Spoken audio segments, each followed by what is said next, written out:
지금 우리의 일희일비하는 것은 사실은 주님의 최종 판단이 아닙니다. 늘 이런 말씀을 통해서 오늘 사도 바울의 이 고난을 통해서도 여러분이 큰 하나님의 뜻을 보았으면 하는, 사실 저도 이 말씀 묵상할 때 별로 이렇게 은혜가 떠오르지 않았습니다. 아니, 매 맞고 죽어가는 이거에서 무슨 내가 은혜를 잡아낼 수 있을까? 그런데 왜 누가 저자는 이런 내용을 적어놨을까? 고민을 해봤습니다. 이 고민을 할 수밖에 없는 게, 사랑하는 성도 여러분, 이 사도 바울은 여러 면에서 지금 하나님의 뜻을 이루고 있습니다. 이제 1차, 2차, 3차의 모든 하나하나의 고난의 선교 여행을 마치고 결코 쉽지 않은 선교지에서 특별히 고난당하는 이 예루살렘의 모교회, 처음 복음이 시작되는 이 교회가 기근으로 어렵다는 얘기를 듣고 여러 고린도 교회, 데살로니가 교회, 빌립보 교회, 그런 교회로부터 정말 성도들이 그 피땀 흘린 연보를 모아가지고, 꽤 큰 연보의 돈을 모아가지고 지금 기쁜 마음으로 많은 사람이 예루살렘에 가면 고난이 있다고 올라가지 말라고 했는데도 다 뿌리치고 주의 명령이니 나는 죽으나 가겠다, 주님의 뜻이면 내가 죽는 한이 있더라도 가겠다, 이렇게 올라와 있습니다. 복음을 위해 사는 사람, 하나님이 항상 고난을, 역경을, 핍박을 미리 다 없애줘야 될 것 같은데, 오늘 여기 보면은 사도 바울이 거의 죽기 직전까지 매를 맞는 모습, 돌로 치는, 마치 여러분 저 사도행전 초기에 사도 바울의 이름이 사울이었죠. 사울일 때 큰 이런 비슷한 경우를 자기가 직접 옆에서 증인 쓴 적이 있습니다. 스데반 집사님이 이 복음을 전할 때 사람들이 신성 모독을 한다면서 사도 스데반에게 뭘 던졌죠? 돌을 던질 때 그 옆에 증인으로 있었다는 사람이 누굴까요? 이 바울이었습니다. 이 바울. 두 번째로 오늘 이 본문의 전에 사도행전 21장 17절과 26절, 바로 그 전에 보면은 이제 드디어 예루살렘에 와서 예루살렘의 큰 책임자들은 장로들과 특별히 야고보를 만납니다. 야고보. 그게 여러분 21장 17절부터 나옵니다. 17절에 보면 예루살렘에 이르는 형제들이 우리를 기꺼이 영접하거늘 그 이튿날 바울이 우리와 함께 누구에게요? 야고보에게로 들어가니 장로들도 다 있더라. 예수님의 동생입니다. 그 당시에 예루살렘 교회 총 책임자로 있었던 사람입니다. 이 야고보를 통해서 왔을 때 야고보가 제안을 합니다. 지금 사도 바울 당신을 많은 사람이 지금 많이 오해를 하고 있다. 유대 율법을 폐지시키고 성전을 모독하고, 그래서 당신을 매우 불편해하는 사람들이 많으니 우리가 제안을 하겠다. 그래서 제안을 했던 게 저기 22절부터 한번 볼까요? 한번 21장 22절입니다. 그러면 어찌할꼬 그들이 필연 그대가 온 것을 들으리니 우리가 말하는 이대로 하라. 소원한 네 사람이 우리에게 있으니, 즉 네 사람이 준비된 사람이 있으니 24절입니다. 그들을 데리고 함께 결례를 행하고, 즉 purification입니다. 정결 의식을 행하는 것입니다.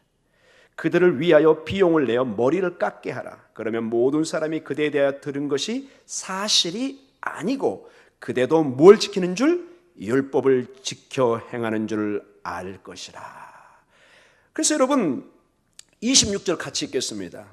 바울이 이 사람들을 데리고 이튿날 그들과 함께 결례를 행하고 성전에 들어가서 각 사람을 위하여 제사 드릴 때까지 결례 기간이 만기된 것을 신고하니라.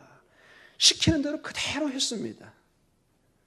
이방인을 데려간 것도 아니고 이미 준비된 유대인과 함께 성전에 가서 정결 의식을 하고 모든 그들에게 걸림돌이 되는 것들을 다 이렇게 치울 수 있는 그런 행동들을 했습니다. 그래서 이제 당연히 모든 것들이 이렇게 일들이 풀려가서 정당한 업무라든지 복음의 보고라든지 복음의 증거들이 이루어질 줄로 믿었는데, 오늘 27절에 보면은 이제 사단이 일어나기 시작합니다.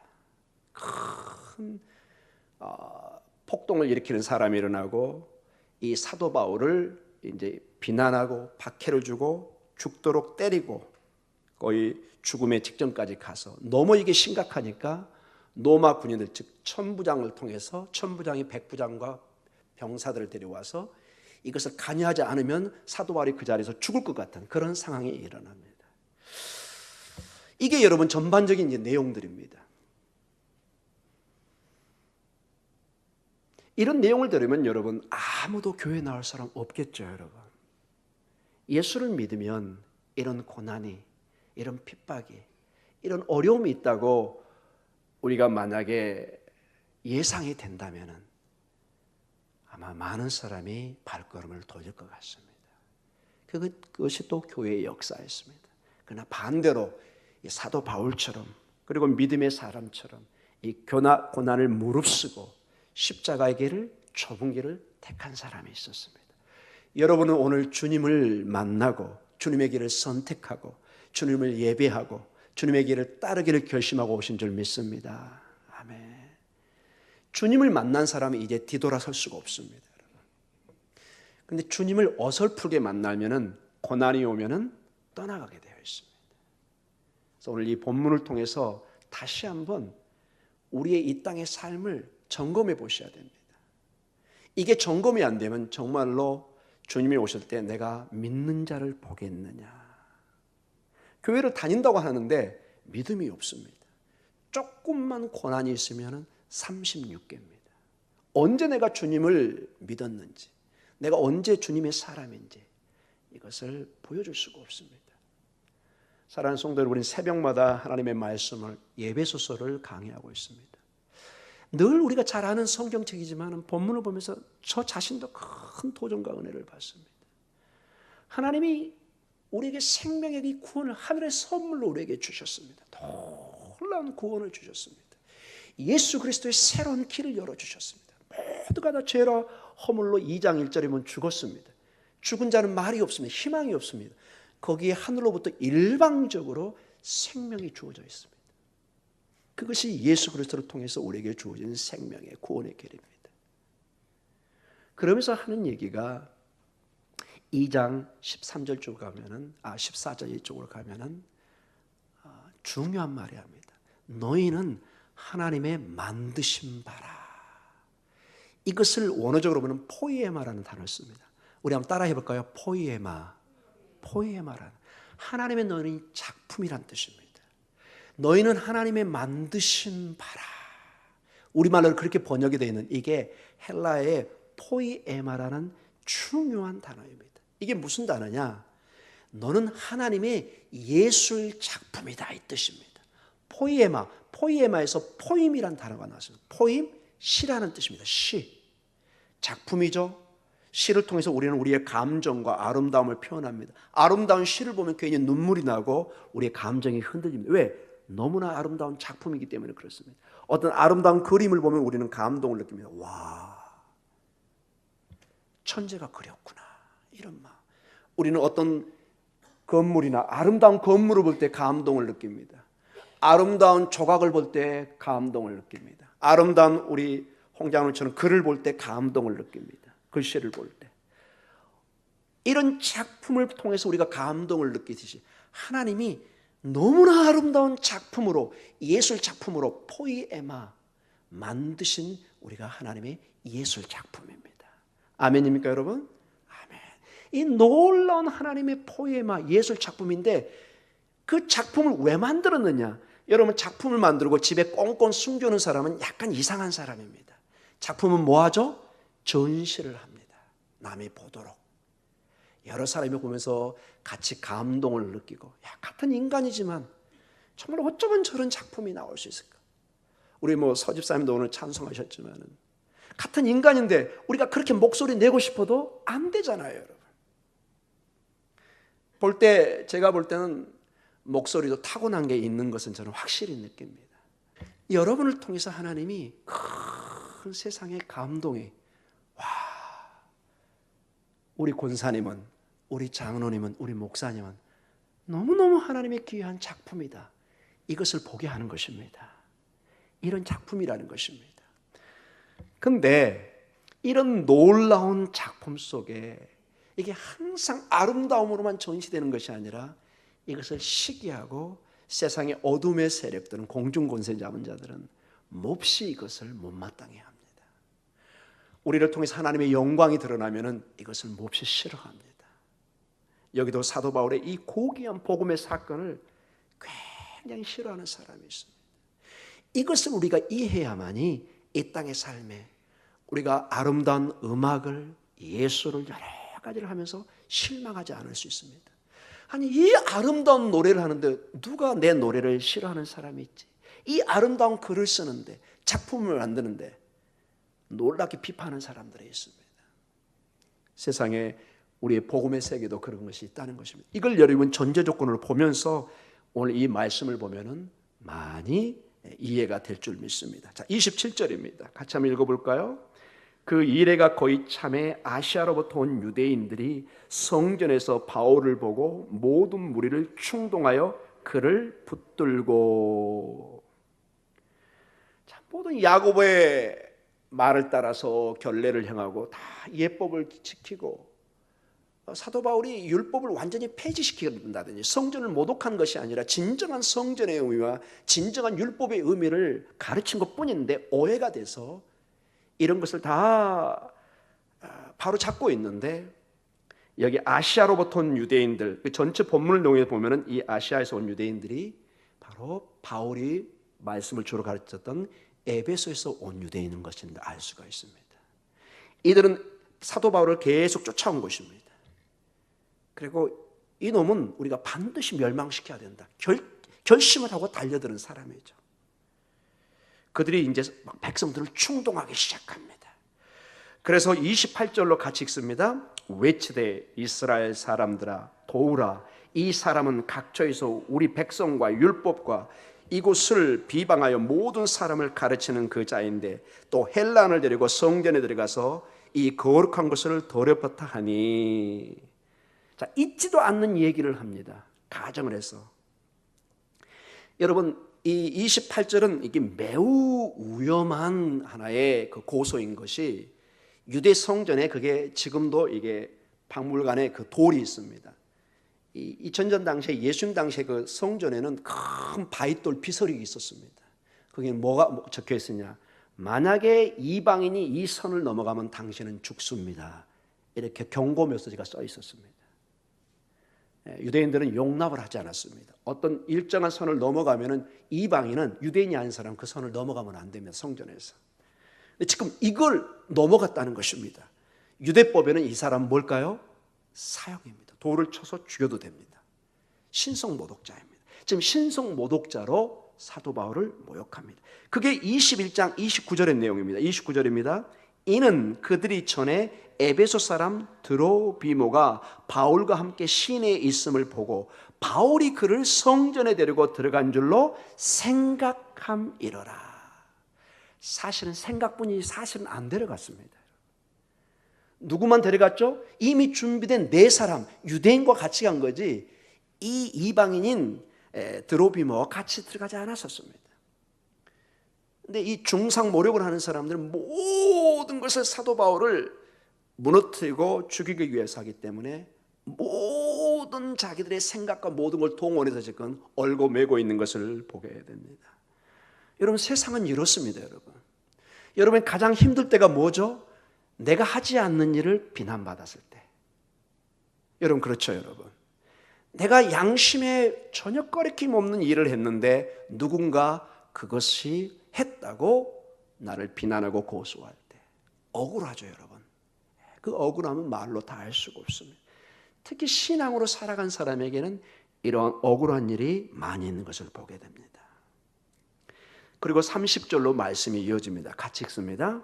온 성이 소동하여 백성이 달려와 모여 바울을 잡아 성전 밖으로 끌고 나가니 문들이 곧 닫히더라.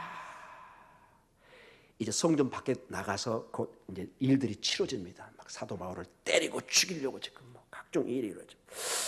여러분, 특별히 30절 마지막 부분에 어떤 단어가 나오죠? 성이 어떻게 됐다고요? 문들이 닫히더라. 굉장히 영적인 의미를 적어놨습니다. 오늘 성전이 열려서 누구나 가서 예배할 수 있고 하나님의 임재의 상징인데 성전이 닫혀버립니다. 뭔가 단절을 의미합니다. 매우 영적으로 중요한 것을 제시하고 있습니다. 여러분, 이 성전, 하나님의 예배의 장소요, 하나님의 임재의 장소, 하나님의 영광이 임했던 이곳에 이 복음의 사람 사도 바울 같은 사람을 비난하고 핍박하고 예수님을 죽이고 사도 바울을 죽이려고 했던 이 성전의 기능이 이게 얻어될 때 하나님은 성전 문을 닫으십니다. 사도 바울이 죽고 약 한 30년, 35년 후에 이 성전은 정말로 문을 닫습니다. AD 70년, 주후 70년에 로마 장군 디도에 의해서 이 성전은 완전히 다 파괴되어 버립니다. 하나님이 이 성전을 용납하지 않습니다.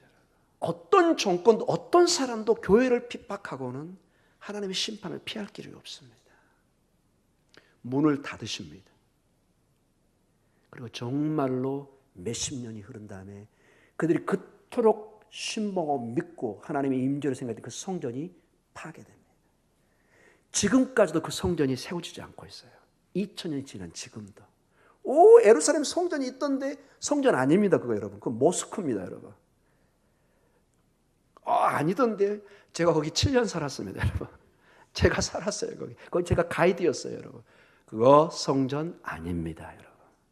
그거 모스크입니다. 아랍 사람들이 만든 거예요.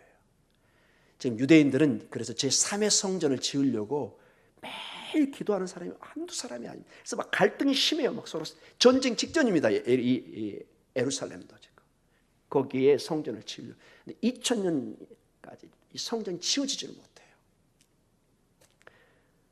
문이 닫히더라. 사랑하는 성도 여러분, 어떠한 일이 있어도 여러분 하나님의 복음에 대해서는 여러분이 높이시고 하나님의 영광을 위해서 사시기 바랍니다. 여기 오신 분은 다 그렇게 살고 있어서 사실 아멘밖에 없죠. 근데 밖에 있는 사람들, 또 공산주의나 이런 사람들을 보면은 이런 비슷한 게 여러분 요한복음 13장 30절에 그냥 여러분 그냥 들으시기 바랍니다. 요한복음 13장 30절에 유다가 예수님을 팔려고 결정하고 그 마지막 그 떡을 이렇게 적시고 가면서 이런 말이 나옵니다. 유다가 그 조각을 받고 곧 나가니 밤이러라. 유다가 딱 예수님을 배반한 걸 결정하고 예수님 앞에 떠나가는데 그때가 언제였다고요? 밤이라고 적어놨습니다. 굳이 안 적어도 되는데 밤입니다. 어두움입니다. 마귀가 역사하는 시간입니다. 우리가 지금 요한복음은 이제 곧 계속 지금 보아가고 있죠. 이제 첫 시작을 했죠. 저번 주에. 이번 주 요한복음이 이제 1장 4절과 5절입니다. 하나님은 빛이십니다. 빛이 아니라 가룟 유다는 밤으로 나아갑니다. 사랑하는 성도 여러분, 우리는 어찌하든지 빛으로 나아가고 하나님의 임재와 하나님의 생명으로 나아가는, 그리고 예수님의 부활이 나의 부활이요 예수님의 생명이 나의 생명이니 그 능력을 여러분이 선포하며 사시는 축복된 여러분의 삶이 되기를 간절히 축원합니다. 여러분의 그 능력이 있습니다. 심지어는 여러분에겐 어둠을 선택할 수 있는, 빛을 선택할 수 있는 두 가지가 다 가능합니다. 어려움이 있을 때 예배를 선택할 수도 있고 여러분이 절망을 선택할 수도 있습니다. 평화를 선택할 수도 있고 전쟁을 선택할 수도 있습니다. 이게 하나님이 우리에게 주신 자유의지라는 것입니다. 여러분 어찌하든지 믿음 안에서 하나님의 생명, 하나님의 영광, 하나님의 빛, 하나님의 예배를 선택하시기 바랍니다. 이건 우리가 선택할 수 있는 하나님의 힘을 주셨습니다. 아무리 어렵지만은 고난이 있지만은 나는 하나님만을 섬기겠다. 눈물을 흘리면서 씨를 뿌리러 나가는 것입니다. 눈물을 흘리면서 찬양을 하는 것입니다. 반드시 거두어 수확하는 날이 있을 줄 믿습니다. 눈물을 뿌려 씨를 뿌린 자는 기쁨의 단을 거두는 것입니다. 그게 하나님의 법칙입니다. 그러나 하나님의 길들과 싸우고 하나님의 일들을 방해하고 하나님의 교회를 파괴시키면 하나님이 닫으십니다. 밤으로 보내십니다. 자, 그리고 오늘 이제 마지막 부분 31절에 36절에 얼마나 사도 바울이 고난 가운데 정말 처하고 있는가를 보게 됩니다.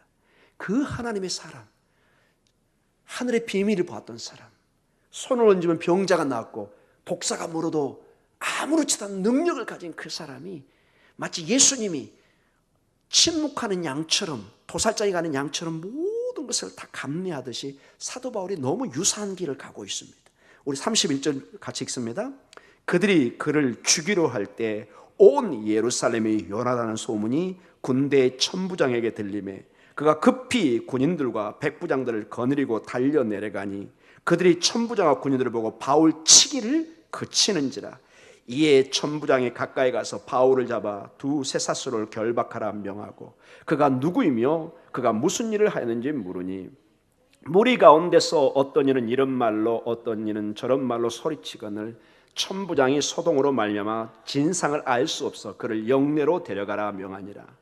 바울이 층대에 이를 때 무리의 폭행으로 말미암아 군사들에게 들려가니 이는 백성이 무리가 그를 없이하자고 외치며 따라가미러라. 얼마나 맞았던지 제대로 걸을 수가 없어요. 들려가요. 예수님과 여러분, 예수님도 너무 힘들으니까 이 십자가를 질 수 없으니까 구레네 알렉산더가 지고 가죠. 매우 유사합니다. 이 사도 바울의 인생도. 왜 예수님은 이런 길을 사도 바울에게 허락을 했을까요? 여러분, 답이 잘 안 보이죠? 왜 사도 바울은 이렇게 죽도록 맞아야 됩니까, 여러분? 그리고 사도 바울은 그토록 능력이 있는 사람이잖아요. 그가 기도하면 어마어마한 일들이 있었잖아요, 여러분. 실제로 독사가 물었는데 다 죽어야 되는데 죽지가 않아요. 그러니까 거기에 섬에 있는 사람들이 다 헬라의 한 신인 줄 알아요. 와, 이 사람은 사람이 아니다, 신이다. 이렇게 얘기할 정도로 놀라운 능력을 가진 사람입니다. 이제 결론적으로 마치면서 이 문제를 좀 고민 좀 해보겠습니다. 이 문제 현실에 실제로 일어났던 역사의 사실입니다. 어떻게 우리가 이해해야 될까요? 복음을 전하는 자, 사명을 감당하는 자에게 닥치는 이런 고난들 어떻게 이해를 해야 될까요? 첫째로 언뜻 보면 사도 바울의 사명은 실패한 것처럼 보입니다. 매맞고 죽어가는 이런 모습들, 도저히 우리가 쉽게 이해하기 힘든, 우리가 피하고 싶은 그런 모습입니다. 그러나 여러분, 사도 바울의 인생을 좀 길게 한번 봐보십시오. 여기에 이제 오늘의 초점이 있습니다. 우리의 인생을 지금 당장으로 보면은 모든 게 평가가 실패처럼 평가됩니다. 지금 성문 밖에 나가서 매맞아 죽어가고 너무 힘들어서 들려가는 사도 바울은 성공자인가 성공자가 아닙니까? 솔직하게 성공자가 아닌 것처럼 보이죠. 가장 실패한 사람처럼 보이잖아요. 그리고 그 당시에는 여러분 우리처럼 무슨 뭐 정형외과나 병원도 없고 대부분 끙끙끙 앓다가 몇 달씩 그 아픔을 참아내야 됩니다. 몸에 부스러기가 생기고 상처가 덧나서 고름이 나고 이런 게 여러분 사극에 있는 내용이 거짓말이 아닙니다. 여러분. 사도 바울은 그냥 주여 하면 금방 나았을까요? 상처가? 그 영화나 있는 얘기죠. 사도 바울도 동일하게 몇 달 정도 이게 막 찢겨진 살이 이게 고통을 다 감내해야 됩니다. 몇 가지로 저는 한 서너 가지로 이 문제를 좀 분석해 보겠습니다. 여러분, 가만히 한번 여기서 하나님의 손길을 좀 찾아보기를 원합니다. 사도 바울이 죽을 뻔했는데 살았죠. 어떻게 살았죠? 로마법에 의해서 살았습니다. 여러분, 군중들이 막 흥분해서 하면 사람이 죽을 수 있잖아요. 그때 이 소식을 듣고 천부장이 달려옵니다. 백부장을 데리고. 그리고 그들을 중단시키고 그를 쇠사슬에 치어서 무슨 일인지 모르니까 이게 범인 줄 무슨 나쁜 놈인 줄 알고 처음에는 잘 모르니까 영내로 데려갑니다. 여하간 여러분 그 순간에 누구의 도움을 받죠? 로마의 도움을 받습니다. 로마법의 도움을 받습니다. 하나님은 세상에 이 땅에 살아가면서 세상의 법, 권세, 세상의 나라를 통해서 우리를 도울 수 있습니다. 여러분이 살면서 이것을 잘 생각해 보셔야 됩니다. 하나님은 여러 방법으로 우리를 도울 수 있습니다. 마치 여러분 이사야 45장에 보면은 이스라엘 백성들이 바벨론 포로 중에 있을 때 하나님은 놀랍게도 고레스 왕을 들어서 이스라엘 백성들을 구원하십니다. 고레스는 이스라엘의 왕이 아닙니다. 페르시아 왕인데 유일하게 이방 왕 중에 메시아라는 칭호를 받은 사람이 고레스 왕입니다. 하나님이 이러한 방법을 통해서 이스라엘 백성을 여러분을 구원할 줄 믿습니다. 여러분이 그래서 늘 어려움 속에 하나님의 다양한 방법을 바라보셔야 됩니다. 어떻게 역사할 줄 모릅니다. 하나님이 저 악독한 김정을 통해서 어떻게 역사할 줄 모릅니다. 그 길을 여러분이 보셔야 됩니다. 그걸 영적으로 볼 수 있을 때 이건 하나님의 길이었구나. 고레스가 하나님의 메시아였구나. 이거를 느끼는 거예요. 그 당시에 가장 악독한 제국 중에 하나였던 로마 제국에서 사도 바울이 오히려 보호를 받습니다. 하나님이 이렇게 우리에게 피할 길을 주실 줄 믿습니다. 고난 가운데 하나님은 반드시 자기 백성을, 교회를 피할 길을 주십니다. 세상의 도구를 사용하셔라도 오늘 여기 보니까 제 생각이 아니라 천부장이 다 나오잖아요. 백부장을 통해서. 그들이 깜짝 놀래가지고 32절을 봐보세요 여러분. 그가 급히 군인들과 백부장들을 거느리고 달려 내려가니 그들이 천부장과 군인들을 보고 뭘 그쳐요? 바울 치기를 그친잖아요. 그래서 바울이 살아난 겁니다. 둘째로 이 일이 있은 후에 우리는 무엇을 알 수 있냐면은 이제 이 천부장이나 백부장 로마 사람들이 이제는 어떤 힌트를 얻게 됩니다. 만약에 유대 크리스찬들이 유대인들에서 이렇게 고난을 당할 때 사도 바울의 사건을 통해서 저거는 잘못되게 불법적으로 저 사람을 고난을 주고 박해를 할 수 있겠구나. 로마 사람들이 깨닫게 되는 겁니다. 사도 바울이 힘들었지만 좋은 어떤 면에서 하나의 이해가 된 것입니다. 사도 바울을 이렇게 나중에 조사해 보니까 죄가 있어요, 없어요? 없어요. 이건 단순히 하나의 자기들의 종교적인 문제였어요. 근데 사람을 죽도록 때리고 있습니다. 그래서 앞으로 백부장이나 천부장이 이런 일이 있을 때는 사도 바울의 사건이 참고가 되는 것입니다. 그래서 빨리 조치를 취할 수 있습니다. 때로는 우리의 고난을 통해서 하나님은 다른 유익을 끼칠 수 있다는 것입니다. 여러분 거기까지 이걸 볼 수 있겠습니까, 여러분? 이거는 매우 중요한 게 사도 바울뿐만 아니라 많은 사람이 복음 전도자가 있었는데 사도 바울 이후에 이거 하나의 판례가 되어서 많은 복음 전하는 데 도움이 될 수 있다는 것입니다. 그 다음에 더욱 중요한 게 있습니다. 사도 바울은 자기가 원하는 방법은 아니었지만은 그가 오늘 여기 보면은 잡혀 들어갑니다. 어디쯤에 나오나요? 저기 33절 한번 볼까요? 이에 천부장이 가까이 가서 바울을 잡아 두 쇠사슬로 결박하라 명하고, 그렇죠? 그가 누구이며 그가 무슨 일을 하는지 물으니. 그러면서 34절 한번 읽어보겠습니다. 무리 가운데서 어떤 이는 이런 말로 어떤 이는 저런 말로 소리치거늘 천부장의 소동으로 말미암아 진상을 알 수 없어 그를 영내로 데려가라. 우리 같으면 파출소 같은 데로 이렇게 데려가서 일단 보호를 시키는 것입니다. 이게 여러분 왜 중요한 줄 아세요, 여러분? 여러분 사도 바울이 늘 얘기하는 게 있었습니다. 마지막 내가 가고 싶은 곳이 어디였죠? 로마입니다. 나는 마지막 로마에 가고 싶다. 난 로마에 가서 죽더라. 로마에 가서 죽겠다. 근데 여러분 지금 우리가 보는 것이 몇 장이죠? 사도행전 21장이죠. 23장 이제 끝쪽으로 가면 어떤 일이 일어날까요? 로마 이 영내에 잡혔던 이 사도 바울이 이 죄인으로 어디로 호송돼요? 로마로 호송됩니다. 개인적으로 로마로 가려는데 그렇게 갈 수 없었어요. 그런데 하나님이 한 방에 보내버리십니다. 할렐루야. 하나님이 역사하시면 상상할 수 없는 일이 난다니까요, 여러분. 하나님의 크신 뜻이 어떻게 역사할지 모르기 때문에 하나님이 최종 마지막 답이고 인도자이기 때문에 우리는 맡기는 것입니다. 비록 지금의 고난, 역경이 와도 이게 최종 답이 아닙니다. 사도 바울이 죽을 것 같았지만 죽었어요, 안 죽었어요? 안 죽었다는 게 중요한 사실입니다. 여러분, 사명을 다하지 않으면 안 죽습니다. 여러분, 하나님의 손에 있으면 죽으나 사는 것입니다. 그분은 부활의 능력을 가지고 있습니다. 부활의 능력을 가지고 있습니다.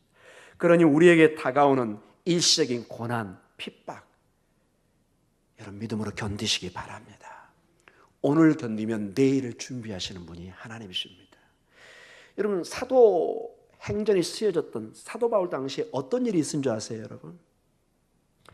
성도들이 그 당시에 가정교회였잖아요. 모이면 이 성경에 보면 서로 이렇게 키스하고 서로 형제 자매 이렇게 가까이 했습니다. 그래서 소문이 났습니다. 저 사람들은 저기 모여가지고 근친상간한다고 기록에 나와 있습니다.